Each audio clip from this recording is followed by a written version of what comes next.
28 তারিখ যে ম্যাচটা হবে সেটা হবে গ্র্যান্ড প্যারিস স্টেডিয়াম ডালাসে, এবং সেটার পিচ রিপোর্টে আমরা যেটি দেখলাম সেটা একটা ব্যাটিং স্বর্গ একেবারে, এবং এখানে সর্বশেষ ম্যাচে রান হয়েছিল 169, 140-এর নিচে 3বার রান হয়েছে ওই পিচে, 200 থেকে 249 স্কোর করেছে 4বার, এবং 140 থেকে 180 পর্যন্ত স্কোর হয়েছে 5বার, আর 180-র উপরে স্কোর হয়েছে 2বার। অর্থাৎ বোঝাই যাচ্ছে যে প্রচুর ব্যাটসম্যানরা এখানে প্রচুর সুবিধা পাবেন।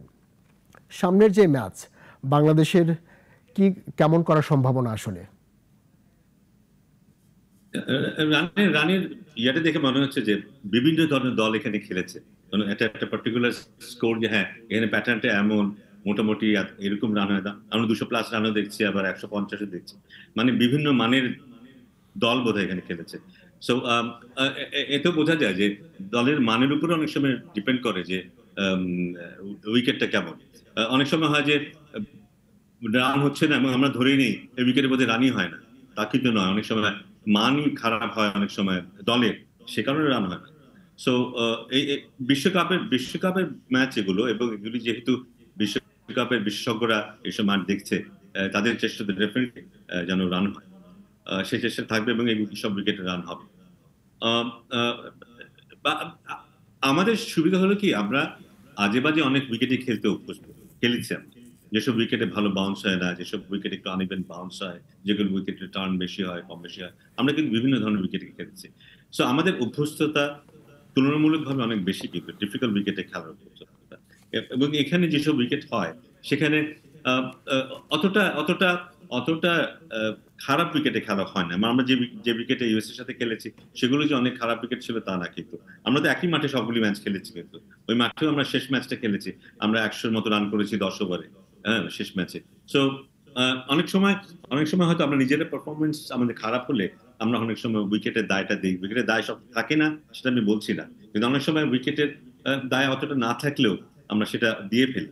কিন্তু আমার মনে হয় যে বিশ্বকাপের মাঠগুলিতে আরো বেশি রান, এবং এটা বাংলাদেশের জন্য একটা চ্যালেঞ্জিং হবে। আমরা যে মাইন্ডসেট আমাদের একটা আছে, যেখানে আমরা 160 170-এর বেশি, মুখে যতই বলি না কেন 160 বা 170-এর বেশি ভাবতে পারি না।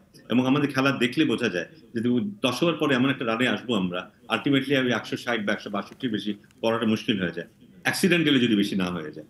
তো ওই জায়গাটা থেকে বেরিয়ে আসাটা আমাদের জন্য খুব জরুরি হবে। আমার মনে হয় না একটু আমরা যদি এই গ্রুপে ভালো করতে চাই, আমরা যদি পরবর্তী রাউন্ডে যেতে চাই, আমাদের মনে হয় খুব বেশি টার্গেট চিন্তা করা উচিত, 180 রানের টার্গেট চিন্তা করা উচিত।